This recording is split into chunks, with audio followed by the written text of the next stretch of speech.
Responde Reddit. ¿A qué crees que se debe que tu hijo decidió no tener contacto contigo? Soy mamá. Tengo una hija de 23 años, la cual no me habla desde hace 4 años. Y soy plenamente consciente de que ha sido completamente culpa mía. No busco excusarme, pero desde que tengo memoria he estado rodeada de sustancias ilegales. Vi que mi padre, madre y demás familia consumía y hacía de todo para poder conseguir comprarse esa porquería. Como consecuencia de eso, y de que obviamente yo también caí, he estado luchando contra las adicciones, específicamente el alcohol. Durante la mayor parte de su infancia me porté mal con ella, parecía y estoy casi segura de que todo lo malo que me pasó en la vida lo solté con ella. Cuando me pongo a pensar en eso me doy cuenta de lo mucho que me proyectaba en ella, pero todo lo contrario, ella a pesar de verme en el estado que lo hacía, jamás consumió nada. O al menos no se volvió adicta. Me hubiera gustado esa vida para mí, envidiaba eso de ella, pero amaba que fuera así. Espero poder disculparme con ella algún día, aunque entiendo y respeto totalmente su decisión. Mis padres me trataron mucho peor y por la misma razón no quiero saber nada de ellos, ojalá ella siquiera algún día. Aquí un padre. Es porque eché a perder todo y descuidé la relación. No fui el padre que ella merecía. Es así de simple. Como en la mayoría de casos, la relación con mis padres no fue la mejor, en especial con mi padre. Siempre que me pongo a pensar en esto quiero fingir que mi papá escribió eso y acepta que él ignoraba a todos, mi madre, hermanas y a esa vida en general. Descuidó la relación. No es el padre que merezco, y por eso no culpo a mi hijo. Para quienes leen esto, no necesitas oírselo decir para saber que es verdad. Si tu padre no estuvo ahí para ti y no fue el padre que te mereces, es culpa suya. A ti también te duele, pero no es culpa tuya ni tuvo nada que ver contigo. No sé por qué es tan difícil de saber, ¿sabes? No tienes control sobre ello y se te negó algo que deberías haber tenido mientras crecías. Eso duele y es difícil olvidar que a veces te pasan cosas malas sin motivo. Y, a menudo, porque los padres negligentes quieren verse mejor en sus propias mentes y salen con razones, que a menudo desvían la culpa a otros, incluyendo a sus hijos. Definitivamente tener un hijo no es para todos. Me ha pasado, y a varios de mis amigos también. Muchos padres simplemente se niegan a superar la incomodidad de aceptar o enmendar los grandes errores. Lo que suele requerir mucha terapia y cambiar la forma de vivir. Por lo general, los padres que no fueron lo suficientemente buenos para hacer lo correcto cuando crecían con sus hijos, no tienen la capacidad emocional de un adulto aún mayor y más estresado para hacer los cambios necesarios. Consiguen seguir haciendo las mismas cosas una y otra vez mientras hacen de su fracaso una parte de su personalidad. La gente es un animal de costumbres. Yo traté de la peor forma a mis 3 hijos, al principio sentí la ilusión de tener un hijo, estaba emocionado. Pero cuando te das cuenta de todo lo que conlleva tener un nuevo ser a tu cuidado, sí que choca mucho. No es tan simple como una mascota, créeme, he tenido miles a lo largo de mi vida, incluso ahora, pero no se compara para nada. Un ser humano es mucho más delicado en varios aspectos desde mi punto de vista. El único rayo de esperanza que puedo ofrecer es que puedes vivir una vida plena a pesar de ello. Averigua cuáles son tus valores, esperanzas y sueños, y vívelos al máximo. Trata bien a la gente, protégete obviamente, pero sé bueno con la gente. Algunos lo apreciarán, otros no. Construirás nuevas amistades y una familia que valorará lo que eres. Aprende a poner límites adecuados a tu buena voluntad. No todo el mundo se merece lo mejor de ti. Intenta ser una buena persona, independientemente del lugar que ocupen en tu vida. Pueden estar a distancia y seguir ofreciendo apoyo de vez en cuando, pero recordando que no es alguien a quien quiera cerca de mí. O quizás la persona es muy responsable con sus emociones y las tuyas y merece ver tu vulnerabilidad y se puede confiar en ella. Tienes una vida que vivir, haz de ella lo que quieras. Y cualquiera que realmente se preocupe por ti, siempre que tu comportamiento no perjudique a los demás, verá que estás haciendo lo mejor que puedes y querrá que hagas tu vida según tus condiciones. Filtrarás a gente de tu vida. Pero merece la pena. Tienes esto, el presente, puedes cambiar algo. Hay una mujer en la iglesia y cada semana pide oraciones durante las peticiones de oración. Al principio pensé que era algo bonito, pero ha pasado más de un año y siempre pide oraciones para que sus hijos vuelvan a hablar con ella. Afirma haber sido la mejor madre y uno a uno, sus 3 hijos adultos y por tanto, sus nietos dejaron de hablar con ella. Pero lo hizo todo bien, los alimentó, los vistió, los escolarizó. Lo que a mí me parece lo mínimo que se supone que debes hacer como padre y no todo. Le di el beneficio de la duda, pero luego, cada semana, salía otra pieza del rompecabezas. Intentó llamar, pero sus números estaban bloqueados. Intentó encontrarlos en las redes sociales, pero la bloquearon.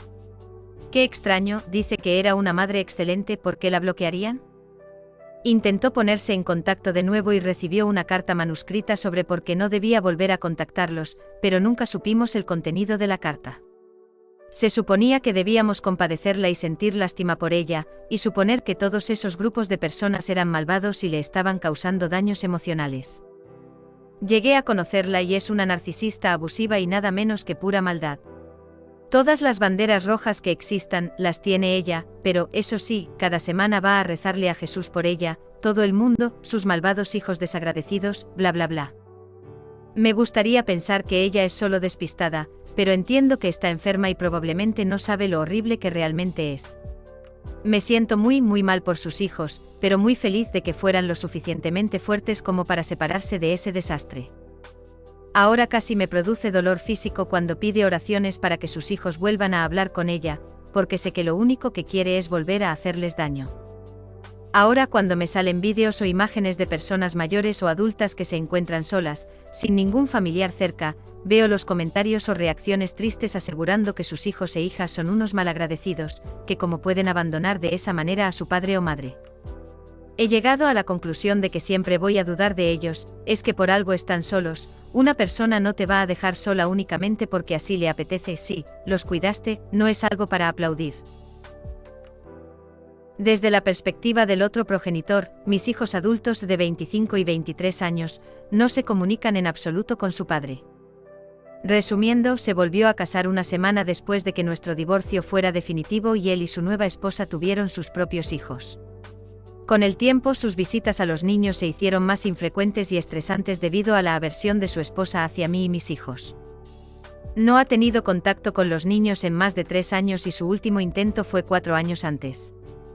Mi hijo menor dice que nunca perdonará a su padre por habernos sustituido a todos por una nueva familia y habernos olvidado. El mayor dice que no vale la pena perseguir a alguien que no tiene interés. Personalmente estoy triste y enfadada por ellos. Se divorció de mí, no de ellos.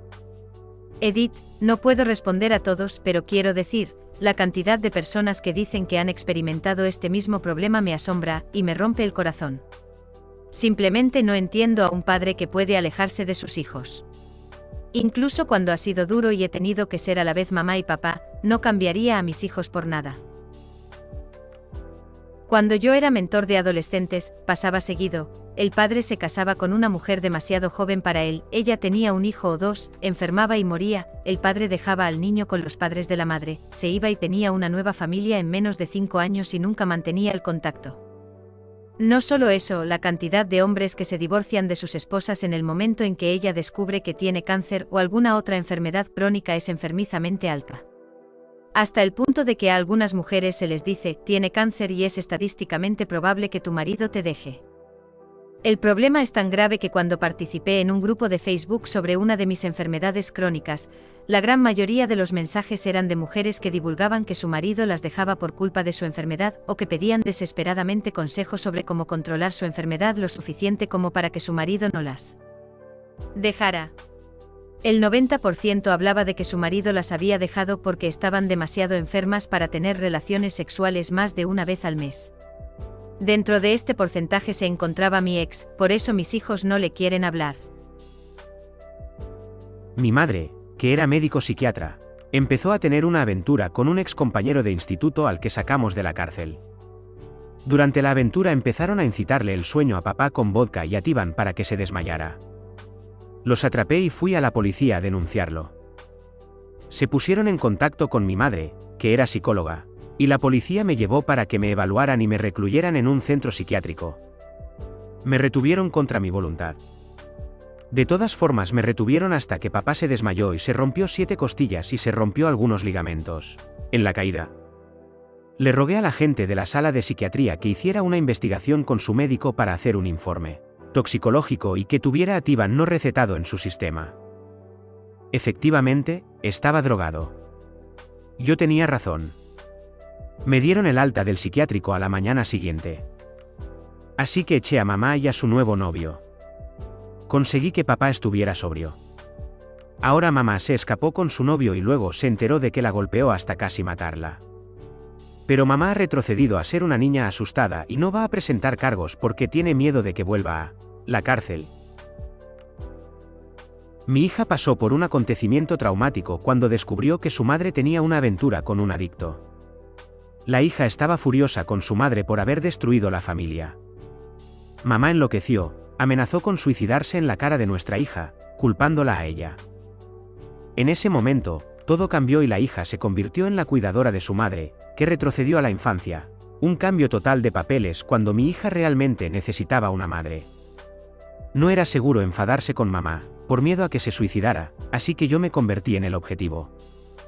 Se desquitaba todo lo que podía, todo lo que salía de su boca eran palabras hirientes. Era como si supiera que al decir eso causaría un daño en quien lo escuchara. La violencia física nunca fue necesaria. Sus palabras eran lo suficientemente crueles como para necesitar algo extra como golpes. En la actualidad hablamos, pero es tan tenso y superficial que está cerca de la incomunicación. Me gustaría hablar de lo sucedido, aunque fuera en un entorno terapéutico. Pero mi hija dice que eso está descartado. Mi madre siempre me echaba la culpa de que su madre nunca lo quiso, entonces yo tampoco merecía cariño. Nunca pensé en hacerle eso a mi hija.